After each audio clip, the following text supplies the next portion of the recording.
Bonjour à tous et pardon pour la mauvaise qualité de la présente vidéo. Je vais vous parler du programme de Asselineau François de l'UPR. Je vais me concentrer sur quelques points précis et résumer de façon importante. Pour plus de détails, il y a deux liens en fin de description. Sa profession de foi reprend la devise française liberté, égalité, fraternité. François Asselineau souhaite que la France quitte l'Europe, l'euro et l'OTAN.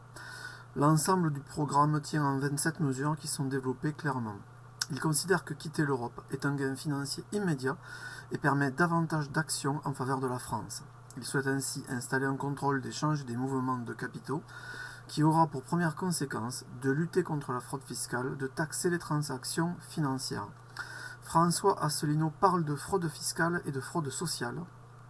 Il cite la Cour des comptes et est visiblement documenté sur ces points. D'ailleurs, il parle d'un arrêt du CICE pour les très grandes entreprises et reprend là aussi les chiffres de la Cour des comptes et précise que l'on peut économiser 10 milliards d'euros. De même, il souhaite la simplification des normes dont celles européennes et la simplification du millefeuille administratif. Supprimer les conseils régionaux, réduire le nombre de parlementaires de 35%, réduire le nombre de conseillers départementaux de 35% également.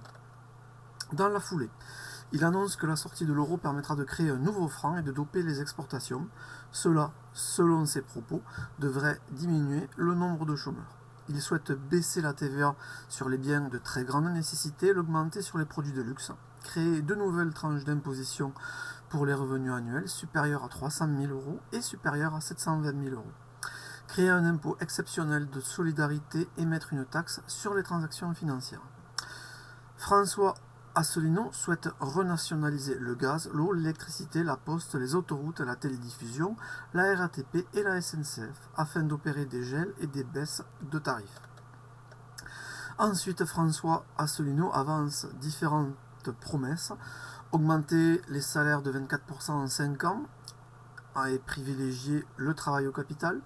Multiplier par 10 les fonds pour la restauration historique, augmenter de 50% le budget de la recherche, augmenter de 15% le budget de l'hôpital public, mettre en place le référendum d'initiative citoyenne et reconnaître le vote blanc, dénoncer le CETA, arrêter les accords du TAFTA, définir l'identité nationale comme héritière des Lumières et de la chrétienté, un plan crèche de 30 000 places par an sur 5 ans, une retraite par répartition et une garantie d'État sur le pouvoir d'achat des retraités.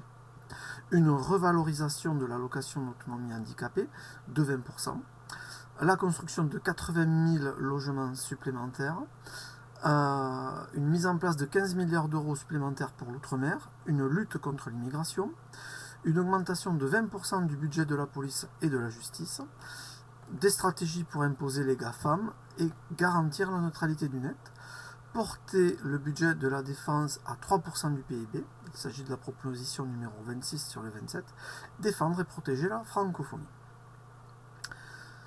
Ces promesses sont pour la quasi-totalité non chiffrées et financées sur les conclusions d'un rapport écrit par Respublica, présidé par Jean-Pierre Chevènement, homme politique français de la branche souverainiste et jacobine du Parti socialiste. Il est à noter que François Asselineau n'aura probablement pas les 500 parrainages. Néanmoins, ce qu'il présente donne matière à comparaison avec d'autres candidats qui, eux, ont déjà les 500 parrainages. Vous trouverez en description de la vidéo l'adresse du site de François Asselineau ainsi que l'adresse du site de Respublica. Cela vous permettra de gagner du temps pour vous informer et vous éclairera de façon importante. Je vous souhaite une bonne lecture. Du peuple, par le peuple, pour le peuple. Je vous salue.